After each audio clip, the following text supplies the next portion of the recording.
Au nom du Père, au nom du Père, du Fils et du Saint-Esprit. Amen.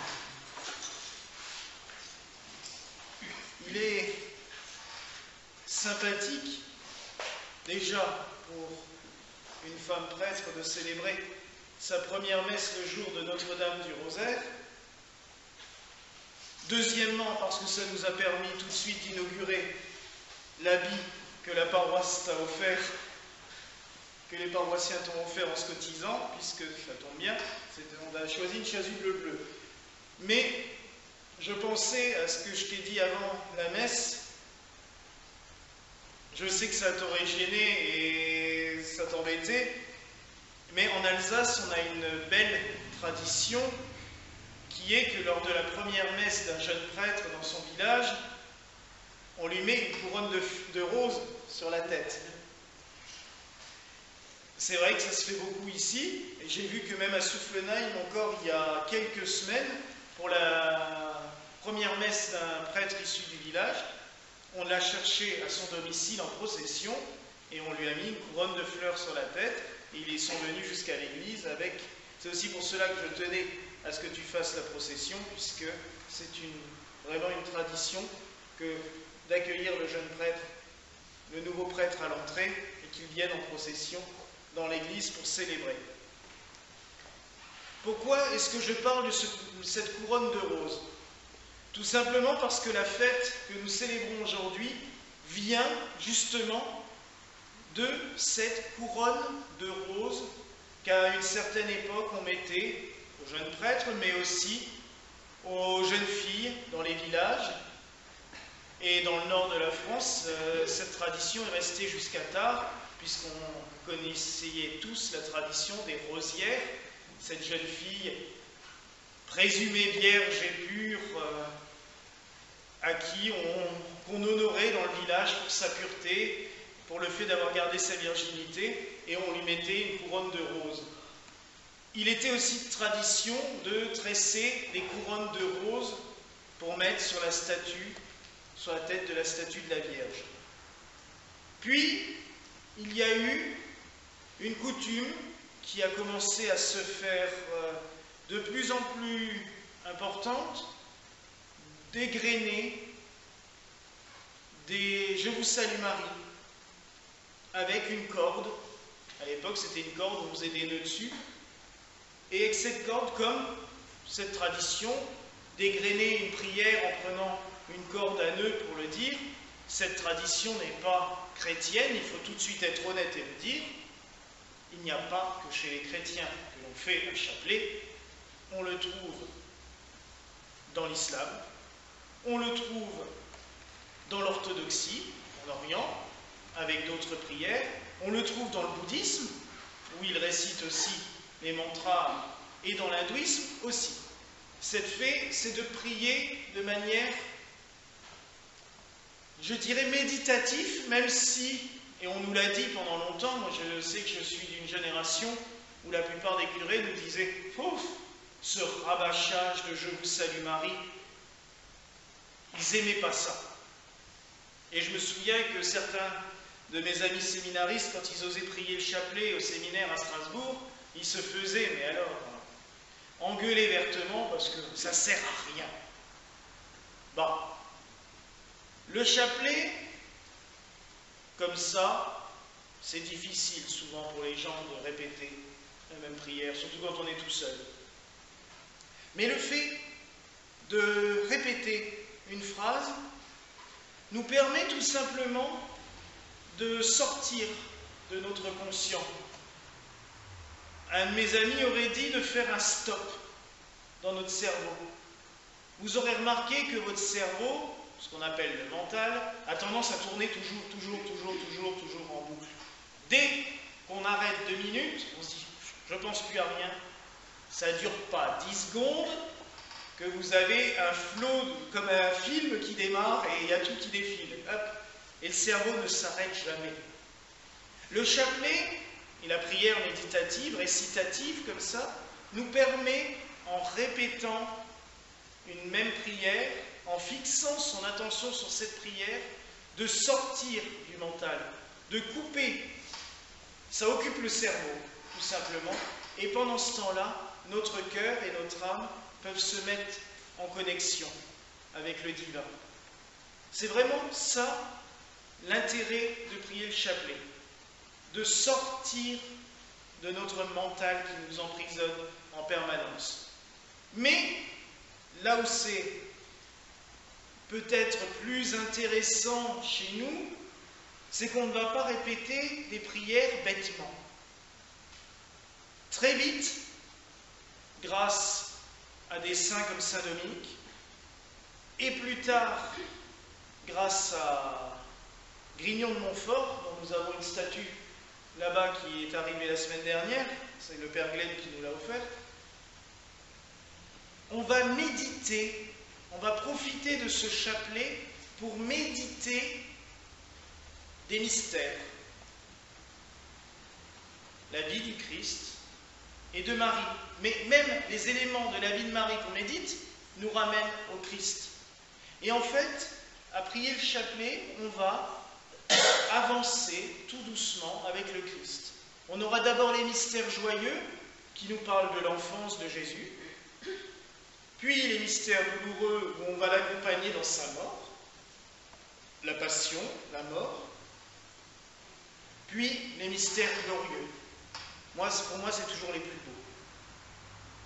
Résurrection, ascension, Pentecôte, l'Assomption de la Vierge Marie et le couronnement au ciel de la Vierge. Ça, c'est l'apothéose, c'est l'extase. Mais le fait de méditer ces éléments de la vie, tout en récitant cette prière, ce « Je vous salue Marie », nous permet d'oublier tout le reste et de se mettre en connexion avec le Christ, avec le divin. C'est ce que saint Dominique voulait quand il a codifié le fait de prier 150 « Je vous salue Marie » pour un rosaire, donc 3 chapelets. 150, un chiffre symbolique pour beaucoup de chrétiens. Pourquoi? Parce que tout simplement, le psautier, le livre des psaumes, contient 150 psaumes. Non, 150, tout pile. Mais vous savez que derrière, tout le monde ne pouvait pas connaître les psaumes. On ne savait pas lire, on ne savait pas écrire. Comment vouliez-vous que le peuple puisse faire comme les moines et prendre un bréviaire et chanter les psaumes? Pas possible. Donc, pour s'unir à la prière des moines, on récite les 150 « Je vous salue Marie ». N'oublions pas qu'à une époque, les moines se relayaient, mais dans la journée, faisaient les 150 psaumes. Quand vous regardez rien que le psaume 118 qui fait en tout 17 pages dans une Bible normale, vous imaginez que la journée était bien occupée. C'est pour ça qu'ils se relayaient, ce qu'on appelait la Nos Perennis. Mais, pour que les fidèles puissent s'unir à cette prière, on récitait 150 « Je vous salue Marie ». Saint Dominique y a tenu, c'est pour cela aussi aujourd'hui que nous célébrons Notre-Dame du Rosaire, cette Vierge à l'enfant qui tient le chapelet dans les mains, telle qu'elle est présentée là. Saint Dominique a eu, entre guillemets, la bénédiction de la dévotion qu'il a instaurée, puisqu'un jour, il a vu notre mère lui apparaître avec l'enfant Jésus dans ses bras et le chapelet dans la main, et lui donner ce chapelet en lui disant « Bah oui, ce que tu as fait, c'est bien. Donne-le au monde. C'est une bénédiction. » Donc oui, prier le chapelet, c'est important. Seul, je sais, c'est difficile. Souvent, on me dit « Oh, nerveusement, au bout d'un moment, ça me... » Il faut passer par-dessus ça. C'est parce que le mental, il travaille toujours et du coup, ça nous agace. Alors certains vont dire « Moi, je le prie en marchant. » Personnellement, c'est ce que je fais. Parce que rester assis au bout d'une demi-heure, assis, je bouge. En marchant, on peut très bien le faire, en se baladant, même en se promenant. Moi, combien de fois, des gens, des fois, ils doivent me prendre pour un fou dans la rue parce que je sors et je me balade dans le jardin avec mon chapelet à la main. Mais, tout en marchant, pareil, ça permet d'évacuer le mental et de se concentrer sur la prière. Mais, entre-temps, la Vierge est apparue à Fatima, est apparue à Lourdes, est apparue à Banneux, et à chaque fois, à San Damiano aussi, mais à chaque fois, elle insiste toujours sur prier le rosaire. Le rosaire est une arme contre le mal. Ça, c'est un moyen épatant. Et je me tourne vers notre nouvelle prêtre, c'est une arme efficace pour nous, les prêtres. Quand on commence à sentir le découragement, quand on commence à sentir la lassitude de faire tout le temps la même chose, se connecter à Marie nous permet d'être plus forts. Alors, je ne t'ai pas mis la couronne de rose sur la tête, mais je te donne le rosaire comme arme, comme la Vierge nous l'a donné. C'est mieux, je trouve, que ce symbole sur la tête, c'est mieux de l'avoir dans le cœur. Alors prends le rosaire, prie-le, serre-toi-en, pas comme une superstition, la Vierge ne veut pas ça, mais en méditant ces mystères, en priant sincèrement, en vivant avec elle et le Christ les mystères du rosaire, tu verras que tu y puiseras force, courage, la foi, parce que ça nous rattache à la base même de notre foi, l'espérance, puisque dans les mystères douloureux, il y a tout de suite l'espérance des mystères glorieux qui suivent, et l'amour, puisque sans l'amour du Christ, sans l'amour de Marie, nous ne serions pas ici pour en parler, et toi, tu ne serais pas là où tu es maintenant pour célébrer les mystères et pour apporter justement cet amour que le Christ et la Vierge nous ont laissé. Donc, je te le dis, je te laisse le rosaire, je t'offre le rosaire comme une arme et aussi comme un moyen, je pense, l'un des moyens les plus puissants que le ciel nous ait laissé.